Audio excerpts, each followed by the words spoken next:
Praise the lord. మన ప్రభు అయిన యేసుక్రీస్తు పరిశుద్ధ నామంలో దేవుని ప్రియులైన మీ అందరికీ వందనాలు తెలియజేస్తూ ఉన్నాను. ఈ సమయమందు మనం గలతీ పత్రిక 6వ అధ్యాయాన్ని ధ్యానం చేసుకుందాం. ప్రియ శ్వాసలారా, పత్రిక ముగింపులోనికి వచ్చేసాము. ఈ అధ్యాయంతో ఈ పత్రిక ముగుస్తుంది.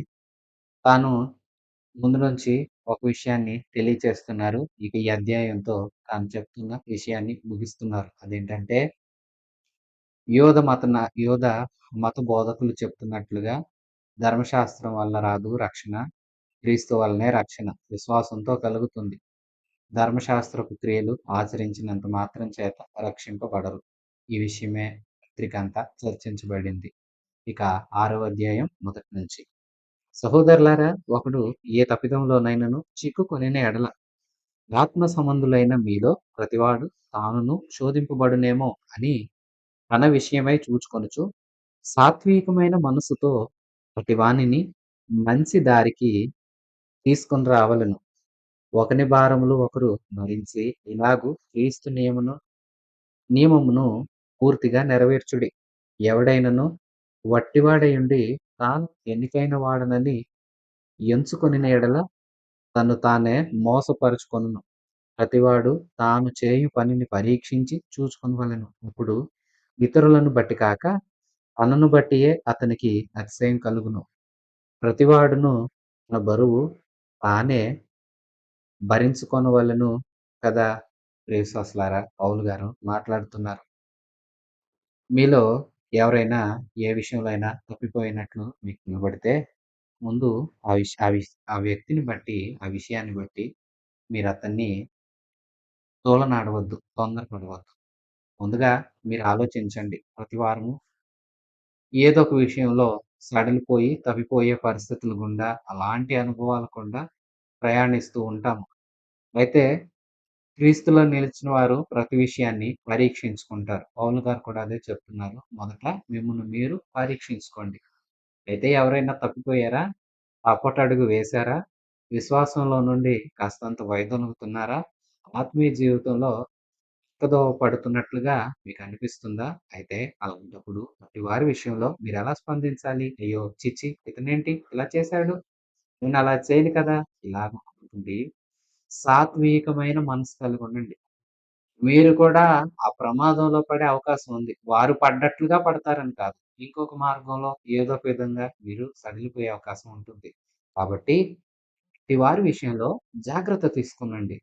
సాత్వికమైన మనసుతో అంటే మంచి సున్నితమైన మనసుతో ఆలోచించాలి. మీరు ఆ వ్యక్తి పడిపోయాడు కదా! తనను అసహ్యించుకోవడం చేయకూడదు. తనని ద్వేషించి, అతన్ని చాలా తక్కువ చూపు చూసేవారుగా కూడా మీరు ఉండకూడదు. మరేం చేయాలి అంటారా? తనను సరియైన దారిలోనికి తీసుకొని రావాలి. మీరు సంఘస్థులు కదా! ఒకరి యందు ఒకరు ఇలాంటి మంచి మంచి హృదయం కలిగి ఉండాలి. ఒకరి భారాలు ఒకరు భరించాలి. ఇది క్రీస్తు నియమం. దాన్ని మీరు పూర్తి చేయండి. ఒకరి భారం ఒకరు. ప్రియ విశ్వాసులారా, కొన్ని విషయాలుంటాయి. అవి బరువుగా ఉంటాయి. సరే, కొన్ని బరువులు మనం ఇతరులతో మోసుకోలేము, పంచుకోలేము. ఉదాహరణకు చాలా భారాలున్నాయి బైబిల్ గ్రంథంలో అయినా, లోకంలో అయినా. ఇప్పుడు మరణం అనే భారం ఉంది. ఇది ప్రతి మనిషికి వస్తుంది. ఎవరికి వారు వ్యక్తిగతంగా అనుభవించాలి. ఈ భారాన్ని ఎవరితోనూ పంచుకోలేము. అయితే కొన్ని భారాలున్నాయి. వాటిని ఇతరులతో పంచుకోవచ్చు. ఒక మూట ఉంది. ఒక్కరే మోస్తే చాలా బరువు. ఇద్దరు మోస్తే సగం బరువు తగ్గుతుంది కదా! ఎందుకంటే ఒకరు సగం, ఇంకొకరు సగం మోస్తారు కదా! అలాగే ఒకరి భారాలు ఒకరు పంచుకోనండి. మరలా చెప్తున్నాను. కొన్ని అందరితో చెప్పుకొని, వాటి విషయంలో ఇతరుల చేత ఆదరణ పొందవచ్చు. కొన్ని ఉంటాయి. ఎవరికి వారే వ్యక్తిగతంగా మోసుకువెళ్ళాలి. వేరే వారికి పంచే అవకాశం కూడా ఉండదు. ఎందుకంటే ఇక్కడేమో ఒకరి భారాన్ని ఒకరు మోయండి అని చెప్పిన పౌలు గారే ఎవరి బరువు వాళ్ళే మోయవలసొస్తుందని 5వ వచనంలో చెప్తున్నారు. ప్రతివాడు తన బరువు తానే మోయాలి కదా! బరువు ఎవరిది వాళ్ళకే. భారం ఉంది చూసారు, అది కొన్ని సందర్భాల్లో ఇతరుల భారాలు మనం పంచుకోవచ్చు. ఇప్పుడిక్కడ చూస్తున్నాము. ఒకతను తప్పు చేశాడు. తప్పటడుగు వేశాడు. అతను భారంలోకి పడిపోతాడు. తను చేసింది తప్పు కదా! అతన్ని ఇంకా వేలెత్తి ఇంకా అతని మీద బరువు పెట్టకుండా అతన్ని తేలిక చేయాలి. సంఘం అలాగున అందరిని కలుపుకుంటూ వెళ్ళాలి. పాపం చేస్తున్న వారున్నారా? కొరింథీలో కూడా ఇలాంటి సమస్య ఎదురైంది. సంఘం రాజీ పడింది. ఈ వ్యక్తిని కలుపుకుంది. అయితే పౌలు గారన్నారు, "కలుపుకోవద్దు. ఆ వ్యక్తి పశ్చాత్తాపంలోకి నడవాలన్నారు." మొదటి పత్రికలో ఆ విషయం చెప్పారు. రెండో పత్రికలో మనం చూస్తే అతడు పశ్చాత్తాప పడ్డాడు. ఇక అతనికి మీరు విధించిన శిక్ష చాలు. ఇక మీతో కలుపుకోండి అన్నాడు. అంటే సంఘం ఒక వ్యక్తి తప్పుదోవన వెళుతుంటే సరిచేయాలి. పశ్చాత్తాపానికి నడిపించాలి. పశ్చాత్తాప పడుతున్న వ్యక్తికి మరింత భారాన్ని కలిగించకుండా అది చేర్చుకోవాలి. ఇలాగూ భారాల విషయంలో మంచి మనసు కలిగుండాలి. ప్రభువైన క్రీస్తుని చూడండి.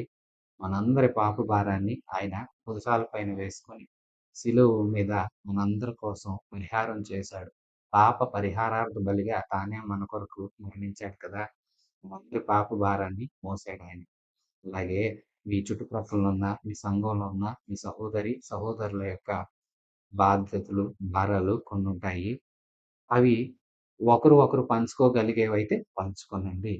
పంచుకోలేని బరువులైతే ఎవరిది వారే మోయాలి. ఈ విషయంలో మీరు సున్నితమైన, సాత్వికమైన మనసుతో నడవండి అని పౌలు గారు ఉపదేశం చేస్తున్నారు. ఎవరైనా ఒట్టివాడైయుండి తాను నేను గొప్పవాడినని తలంచుకుంటున్నాడా? అలాంటి వాడు తను తానే మోసం చేసుకుంటున్నాడు. జాగ్రత్త. ఎవరు చేస్తున్న పని వారొకసారి పరీక్షించుకొని ఆలోచించుకోవడం మంచిది. కొందరుంటారు లేనిపోని పెత్తనాన్ని తల మీద వేసుకొని, మేమే గొప్పవారం అనుకుంటూ ఉంటారు. అటువారు హఠాత్తుగా పడిపోయే అవకాశం ఉంది. అందుకే గొప్పవారని, ఉన్నతమైన వారని ఎవరిని వారు తలంచుకోవద్దు. కొందరు ఎన్నిక చేయబడకపోయినా మేము ఎన్నికలో ఉన్నాం అనుకుంటారు. ప్రభువు నిన్ను దేనికి ఎన్నుకున్నాడో ఆ పనిలో నీవు నమ్మకంగా ఉండు. అతిశయించవద్దు. ఈ విషయాన్ని గుర్తించాలి. 6 వచనం.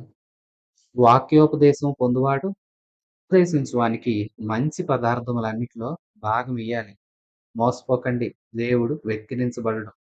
మనుష్యుడు ఏమి విత్తునో ఆ పంటనే కోయును. అలాగనక తన శరీరేచ్ఛలను బట్టి విత్తువాడు తన శరీరం నుండి క్షయమను పంట కోయును. ఆత్మను బట్టి విత్తువాడు ఆత్మ నుండి నిత్య జీవమను పంట కోయును. మనము మేలు చేయుట యందు విసుగక యుందుము. మనము అలయక మేలు చేసితిమేని తగిన కాలమందు పంట కోయుదుము. కాబట్టి మనకు సమయము దొరికిన కొలది అందరి ఎడలను విశేషముగా విశ్వాస గృహమునకు చేరిన వారి ఎడలను మేలు చేద్దాము. ప్రియవిశ్వాసులారా, పౌలు గారు మరలా ఒక విషయం ఆరంభంలో ఏమన్నారు? ఎవరు ఏ తప్పిదంలో అయినా పడిపోతే వారి మీద బరువు పెట్టకుండా వారిని మంచి మనసుతో సాత్వికమైన మనసు గలవారై ఉండి మీ దగ్గర చేర్చుకోనండి. ఒకరి భారాలు ఒకరు పంచుకొనండి. కొన్ని విషయాల్లో ఎవరి బరువు వారే మోసుకోవాల్సి ఉంటుంది. ఎవరి పని విషయంలో వారిని వారు చూసుకోనండి. ఎక్కువగా ఎంచుకోవద్దు. ఇలాంటి విషయాలు తెలియచేశారు. తెలియచేసిన పౌలు గారు మరికొన్ని విషయాలు చెప్తున్నారు. ప్రియ విశ్వాసులారా, మీకెవరైనా వాక్యోపదేశం చేస్తూ ఉన్నారా? వారి చేత మీరు ఉపదేశించబడుతూ ఉన్నారా? వారికి మీ మంచి పదార్థాలన్నింట్లో భాగమియ్యండి. విశ్వాసులారా, వాక్యం వినేవారు ఎవరి వాక్యమైతే తరచుగా వింటూ బలపడుతున్నారో వారికి వారి యొక్క పదార్థాల్లో భాగాలివ్వాలి. ఎందుకంటే సేవకులు వాక్యాన్ని అందిస్తారు.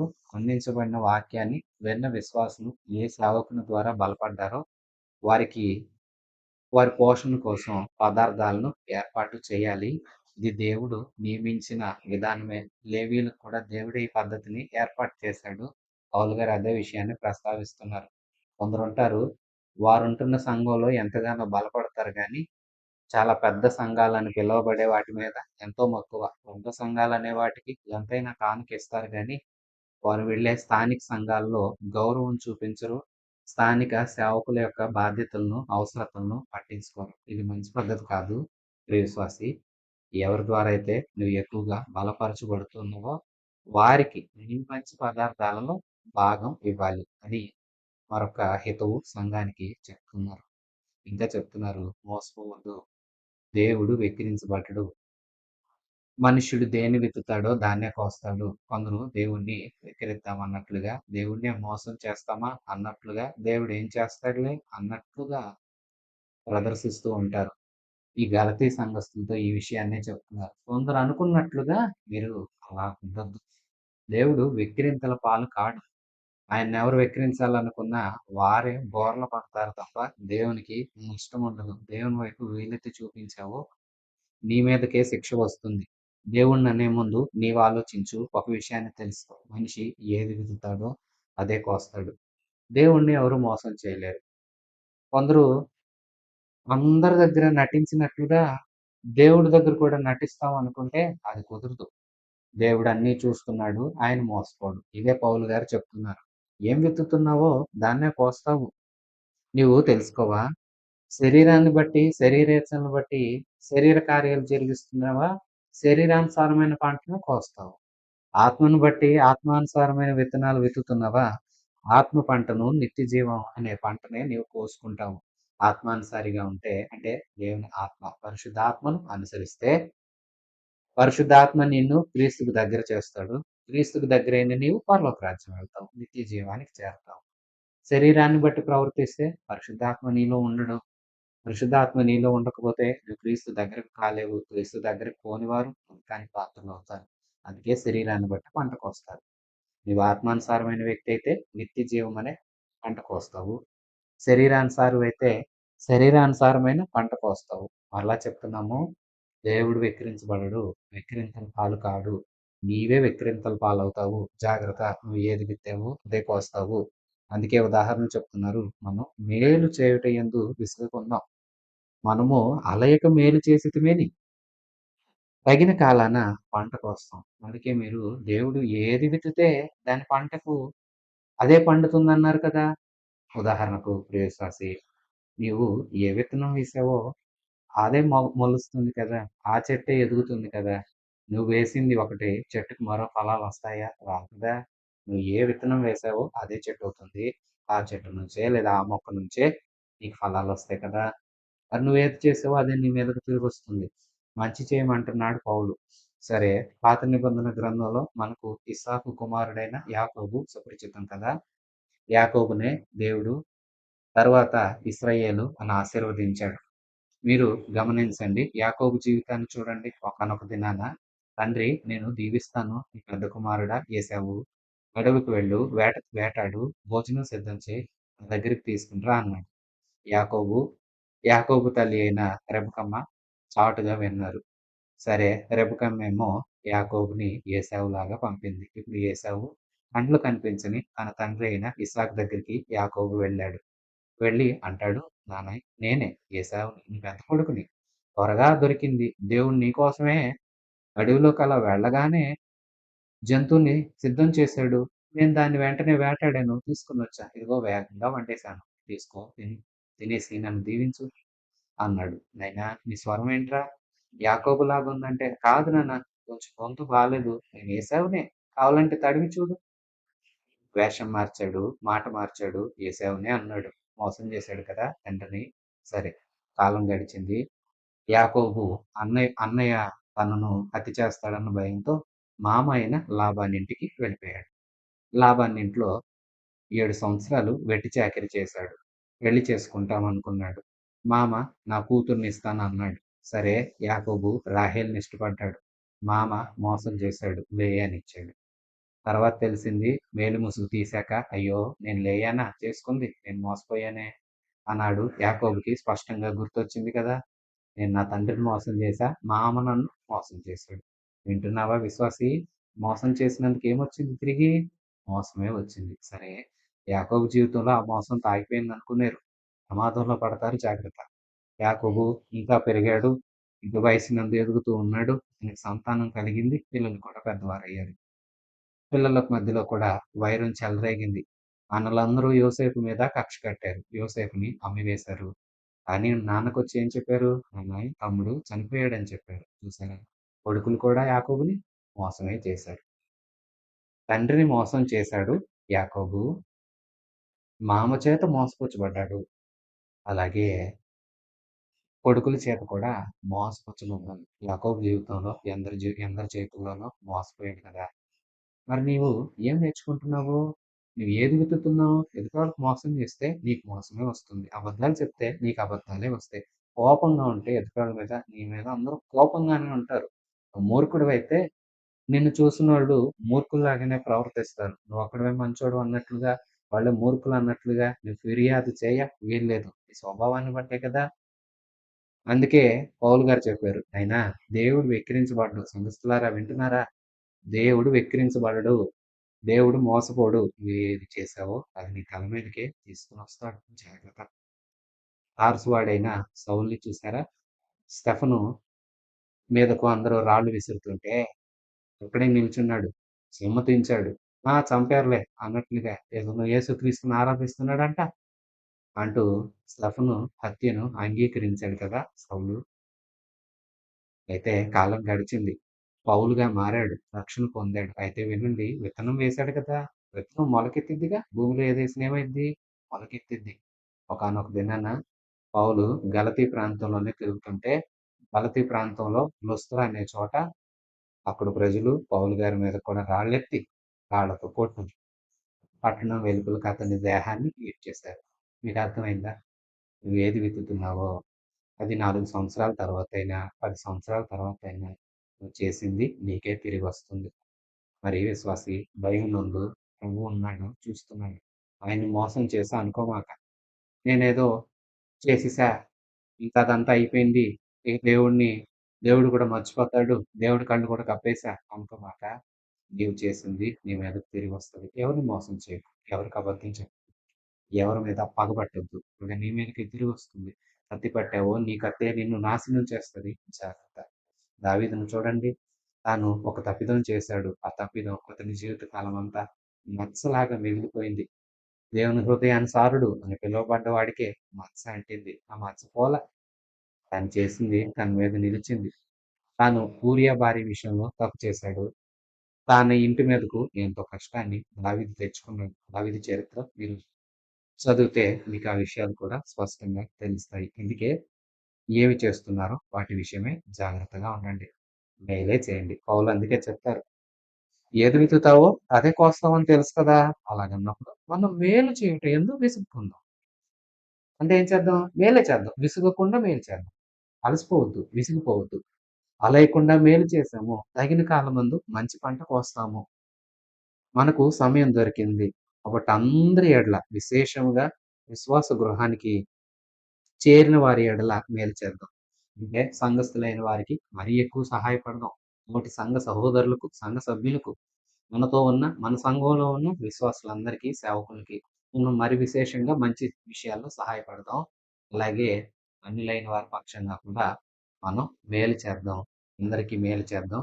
మనం మేలునే కోస్తాము. కీడు చేశామో కీడునే అనుభవించక పదని సూటిగా చెప్తున్నాడు పౌలు. 11వ వచనం నుంచి నా స్వహస్తముతో మీకెంత పెద్ద అక్షరాలతో రాయిచున్నానో చూడండి. శరీర విషయమందు చక్కగా అగపడు గోరు వారెవరో వారు తాము క్రీస్తు యొక్క శిలువ విషయమై హింస పొందకుండుటకు మాత్రమే సున్నతి పొందాలని మిమ్మును బలవంతం చేస్తున్నారు. అంటే అయితే వారు సున్నతి పొందిన వారైనను ధర్మశాస్త్రాన్ని ఆచరింపరు. తాము మీ శరీర విషయమందు అతిశయించు నిమిత్తము మీరు సున్నతి పొందాలని కోరుచున్నారు. అయితే మన ప్రభు అయిన యేసుక్రీస్తు శిలువ యందు తప్ప మరి దేని యందును అతిశయించుట నాకు దూరమవును గాక. దాని వలన నాకు లోకమునకు నేనును సిలువ వేయబడి ఉన్నాము. క్రొత్త దృష్టి పొందుటకే గాని సున్నతి పొందుట యందు ఏమీ లేదు. పొందకపోవుట యందు కూడా ఏమీ లేదు. ప్రియవిశ్వాసులారా, పౌలు గారు ఇంకా చెప్తున్నారు. ఇప్పుడు నేను నా పత్రిక ముగించబోతున్నా. ముగింపులో మరో విషయం చెప్తా. మీ మధ్యకొచ్చిన మత బోధకులున్నారే, వారు యూదా మతాన్ని ఆచరించండి, సున్నతి పొందండి అని చెప్తున్నారే, వారెవరో తెలుసా? వారు వేషాలు వేసేవారు. వారెలాంటి వారు? వారు ధర్మశాస్త్రాన్ని పాటించరు. కానీ నువ్వు పాటిస్తున్నావనుకో, వాళ్ళేం చెప్పుకుంటారో తెలుసా? చూడండి మా మాట విని ఎంతమంది సున్నతి పొందారో, మా మాట విని ఎంతమంది మతాన్ని యూద మతాన్ని ఆచరిస్తున్నారో అంటూ గొప్పలు చెప్పుకొని, గొప్పలు ప్రదర్శించుకోవడానికి మాత్రమే వాళ్ళు మోసం చేసే ప్రయత్నం చేస్తున్నారు. వారి మాట వినొద్దు. ఆరంభం నుండి పౌలు చెప్పేదదే. వారు మోసగాళ్ళు. వారి మాట వినొద్దు. మీరు క్రీస్తునందున్నారు. విశ్వాసంతోనే రక్షణ. ధర్మశాస్త్రం క్రియల వలన రాదు. ధర్మశాస్త్రపు క్రియలు మీరు చేస్తూ ఉంటే అవి మిమ్మల్ని ఇంకనూ శిక్షలోకి, దాస్యంలోనికి తీసుకెడతాయి. మీరు క్రీస్తు దగ్గరికి రండి. ఆయనలో స్వేచ్ఛ ఉంది. ఆ స్వేచ్ఛ ద్వారా మీరు వృద్ధి పొందుతారు. దేవుని చేత దీవించబడతారు. స్వేచ్ఛగా జీవించండి. విశ్వాసమందు వర్ధిల్లండి. క్రీస్తు వాగ్దానాలకు వారసులవ్వండి. మన పితరుడైన అబ్రహాం కూడా దేవుని విశ్వసించినందుకే వాగ్దానాలు పొందాడు. మీరు కూడా విశ్వసిస్తే వాగ్దానాలకు వారసులవుతారు. ధర్మశాస్త్రపు క్రియల వలన ఏమీ కాదు. అబ్రహాం కాలంలో ధర్మశాస్త్రం లేదు కదా! లేకపోయినా ఆయన నీతిమంతులుగా తీర్చబడ్డాడంటే, ఈవేళ క్రీస్తునందు మీరు కూడా నీతిమంతులవుతారు. అంతేగాని మీరు చేసే ధర్మశాస్త్ర క్రియల వల్ల కాదు. వారు మిమ్మల్ని మోసం చేస్తున్నారు. ఆ విషయంలో మీరు వారి మాటలు నమ్మొద్దు. నేనైతే ఒకటే నిర్ణయించుకున్నా. నా ప్రభువైన సిలువ యందే అతిశయిస్తాను. సిలువే గొప్పది. సిలువే నాకు రక్షణిచ్చింది. సిలువ లేదంటే నా జీవితానికి విలువ లేదు. క్రీస్తు తాను తన మహిమను విడిచి నా కోసం సిలువనెక్కకపోతే పాపాలన్నీ పరిహరించడానికి ఆయన మరణించకపోతే, ఆయన తిరిగి లేవకుండా ఉండి ఉంటే, సిలువనెక్కి మరణించి తిరిగి లేవకుండా ఉండుంటే నా జీవితానికి విలువే లేదు. అని నా ప్రభువు నాకంత గొప్ప సహాయం చేశాడు. కాబట్టి ఆయన సిలువ యందు, ఆయన యందు నేను సంతోషిస్తా. వేరే దేని యందు నేను సంతోషించను.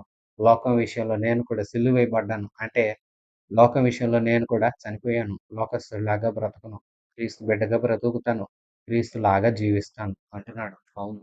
అంతేగాని యోధ మతంలో వాళ్ళవి చెప్పారు, వీళ్ళివి చెప్పారు అని మీరు వాటిని వీటిని పాటించొద్దు. కొత్త దృష్టి కలగాలి. మన దృక్పథం మారాలి. మన ఆలోచన మారాలి. మనం యేసయ్యకు పిల్లలుగా మారాలి.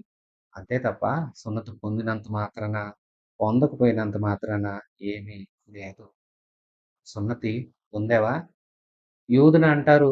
యూదుడివైనా నువ్వు క్రీస్తు దగ్గరికొస్తేనే రక్షించబడతావు. అన్యుడివైనా నువ్వు క్రీస్తు దగ్గరికొస్తేనే రక్షించబడతావు. ఈ యోధత్వము, యోధ మతం నిన్ను రక్షించలేదు. అన్యత్వము, అన్య మతాలు నిన్ను రక్షించవు. క్రీస్తే రక్షకుడు. క్రీస్తు యందు విశ్వాసం ఉంచు. వేరేమీ అక్కర్లేదు. విశ్వసించు. ఎలా జీవించాలో ఆయన నీకు నేర్పిస్తాడు. ఆయన నేర్పిన దాంట్లో నిలకడగా ఉండు. అంతే. క్రీస్తు ఎలా కోరుకుంటున్నాడో అలా జీవించు. క్రీస్తుకి ఇష్టం లేని వాటి వెనకాల వెళ్ళొద్దు. 16వ వచనం నుంచి ఈ పద్ధతి చొప్పున నడుచుకొని వారికి అందరికి అనగా దేవుని ఇశ్రాయేలునకు సమాధానము కృపయు కలుగును గాక. మన యేసు యొక్క ముద్రలు నా శరీరమందు ధరించి ఉన్నాను. ఇక మీదట ఎవడు నన్ను సంపుటద్దు. సహోదరులారా, మన ప్రభువైన యేసుక్రీస్తు కృప మీ ఆత్మలతో ఉండునుగాక. ఆమేన్. విశ్వాసులారా, పౌలు గారు చివరిగా చెప్పేదేంటంటే, ఈ పద్ధతి చొప్పున నడుచుకోండి. నడుచుకునేవారు అన్యులైన, ఇశ్రాయేలీయులైన. ఏ పద్ధతి? ఎవరైతే యేసయ్యను విశ్వసిస్తారో, యేసయ్యలాగా జీవిస్తారో, యేసు ద్వారానే రక్షణ అని నమ్ముతారో, నమ్మి రక్షకుడైన యేసులో నిలిచి ఉంటారో, వారి పాపాలు ఒప్పుకొని దినదినము పరిశుద్ధులుగా మారుతూ, యేసయ్యకి ఇష్టమైన పిల్లలుగా, యేసయ్య ఇచ్చే పరిశుద్ధాత్మ చేత ఎవరైతే నడిపించబడతారో, వారే వాగ్దానాలకు వారసులు. ఈ పద్ధతి అంటే యేసు పద్ధతి, విశ్వాసం అనే పద్ధతి, ఆత్మ నడిపింపు. ఇవి ఎవరిలో అయితే ఉంటాయో వారు ఇశ్రాయేలీయులైనా, అన్యులైనా. అటు వారందరికీ దేవుని కృప తోడుంటుంది. అంతేకాదు మరో మాట చెప్తాను. నేను యేసయ్య యొక్క గురుతులు అంటే శ్రమల తాలూకా గాయాలు నా శరీరమందు ఇప్పటికే పొందున్నాను. ఇంకా పొందుతున్నాను. ఇంకా మీరైతే నన్నెవరు శ్రమ గలతీలారా, ఇక మీరు కష్టపెట్టొద్దు. నేను యేసయ్య కోసం కష్టపడుతున్నాను. యేసయ్యకి బిడ్డగా మారాను. ఆయన సాక్షిగా జీవిస్తున్నా. ఆయన కోసం, ఆయన సిలువను ప్రకటించడం కోసం, సువార్త పరిచయం కోసం నేనిప్పటికీ శ్రమ పొందుతున్నాను. మీరు క్రొత్తగా నాకు మరిన్ని కష్టాలు ఎవరు కలగచేయొద్దని మీతో చెప్తున్నాను. ప్రభు అయిన యేసుక్రీస్తు కృప ఆత్మలతో ఉండునుగాక అంటున్నాను. పౌలుకి విశ్వాసులారా, కృప ఆశీర్వాదంతోనే ప్రారంభించాడు. కృప ఆశీర్వాదంతోనే ముగిస్తున్నాడు. కృప లేనిదే మనం లేం. కృప, క్రీస్తు కృప. క్రీస్తు మన మీద కృప చూపించాడు. కృప అంటే అర్హత లేని మనకు అర్హత ఇచ్చాడు. యోగ్యత లేని మనల్ని యోగ్యులుగా మార్చాడు. మనం పాపులం, బలహీనులం, శత్రువులం అయినప్పటికీ తన విశేషమైన ఉన్నతమైన కృపతో మనల్ని చంపాలనుకోలేదు గానీ, మన పాపాలు కడిగి శుద్ధి చేసి తన పిల్లలుగా మార్చాలనుకున్నాడు. ఈ కృప నాడు మీ మీద చూపిస్తూ ఉన్నాడు. నేటికి చూపిస్తున్నాడు. ఈ కృపలో నుండి ఎవరు వేరవ్వద్దు. కృపలో క్రీస్తులో నిలిచి ఉండండి అంటూ ఈ పత్రిక ముగిస్తున్నాడు. ప్రియ విశ్వాసులారా, గలతీ పత్రిక మొదటి 2 అధ్యాయాలు నేను యూదుడినే, కానీ యూదు మతం వల్ల రక్షణ రాదు అంటూ తన అనుభవాలు చెప్పాడు. 3, 4 అధ్యాయాలను సిద్ధాంతపరమైన విషయాలు. అబ్రహాముని అబ్రహాము భార్య అయిన శారమ్మను, అలాగే అబ్రహాముకి దాసి అయిన హాగరును, వీరి ముగ్గురిని దృష్టాంతాలుగా పెట్టి సిద్ధాంతాన్ని, సత్యాన్ని వివరిస్తూ వచ్చాడు. వారు దేవుడిని నమ్మటం వల్ల రక్షించబడ్డారు. హాగరు దాసి, బానిస. శారమ్మ స్వతంత్రురాలు పిల్లలంగా మనం ఉన్నాము. స్వతంత్రురాలైన ఆమె బిడ్డల్లో నుంచే వచ్చినవాడు క్రీస్తు. క్రీస్తు మనల్ని స్వాతంత్రంలోనికి నడిపిస్తాడు. క్రీస్తునందున్న మనకు విజయం కలుగుతుంది. క్రీస్తులో మనం నిలిచి ఉండాలంటూ 3, 4 అధ్యాయాలు వివరించారు. ఇక 5, 6 అధ్యాయాలలో చివరి మాటలుగా మీరు ఈ కృపలో నిలిచి ఉండండి. దీని నుండి తారుమారవ్వొద్దు. శరీరానుసారులుగా బ్రతకవద్దు. శరీరం, ఆత్మ విరోధంగా పనిచేస్తే మీరు ఆత్మతోనే నడిపించబడండి. శరీరానికి లోబడొద్దు. శరీరము కార్యాలు స్పష్టమై ఉన్నాయి. వాటి వలన అంతం కలుగుతుంది. మరణం, నరకం ప్రాప్తమవుతుంది.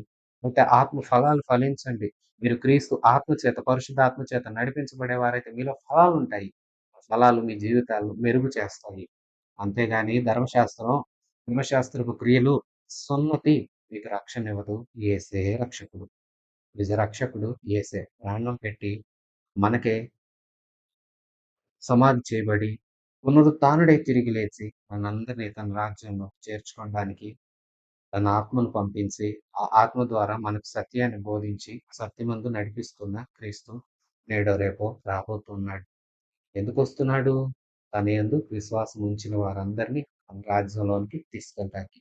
మరలా చెప్తున్నాము, విశ్వాసం ఉంచిన వాడిని తీసుకెళ్తాడు. ధర్మశాస్త్రపు క్రియలు చేస్తాను, నా గొప్పతనాన్ని చూపిస్తాను, నేను నీతిమంతుడినని చెప్పుకుంటానంటే, క్రియల యందు, నీ గొప్పతనాల యందు నీకు నీతి కలగదు. యేసు మన కోసం మరణించాడు. ఆయన రక్తాన్ని కార్చాడు. తన రక్తం ద్వారానే పరిశుద్ధులమవుతాం. పరిశుద్ధులుగా మనల్ని ఆయనే తీర్చి నీతిమంతులనే బిరుదు ఆయనిస్తాడు. ఆయన నీతిమంతులుగా తీర్చిన వారే నీతిమంతులవుతారు. నీతిమంతులవ్వాలంటే క్రీస్తు యందు విశ్వాసం కావాలి. ఏ క్రియ నిన్ను రక్షించదు.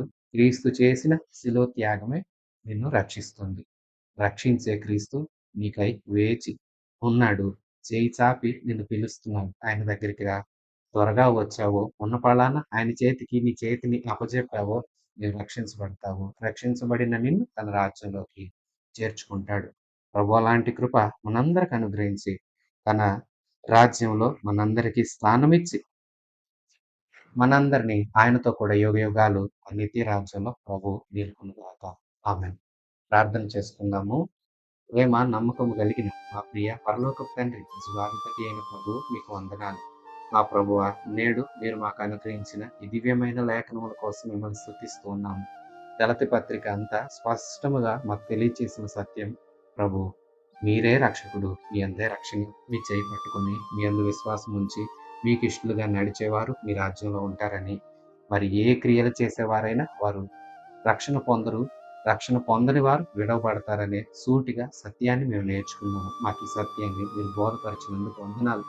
మా క్రియలతో మేము మెప్పించబడలేము.